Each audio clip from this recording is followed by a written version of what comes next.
Men bir minut. O ece.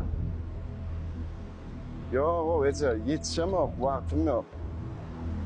Yetişem yok. Bana geliyor da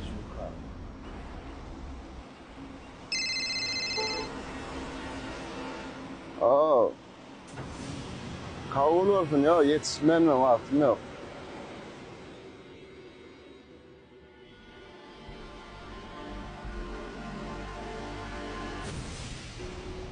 Yorgunum. Ben seni oyun uçurayım. Yok. Canım. Oo. Ağlaşar.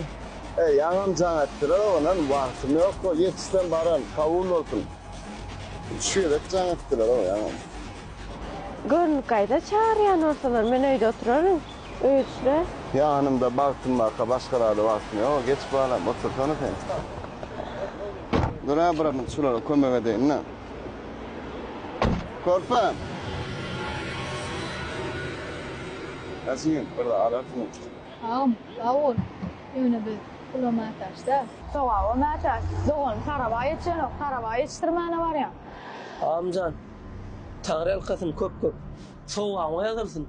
Yani biz meçhide yetişmeli. Yetişsen vakit tapsan tarava var denem de. Seyrancan sür, yetişem de. Yok o ece yetişem yok. Vaktim yok.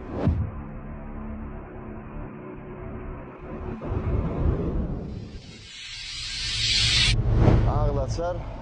Yanım can ettiler onun vaktim yok. O yetişten baran kavul olsun. Allahu Ekber, Allahu Ekber. Allah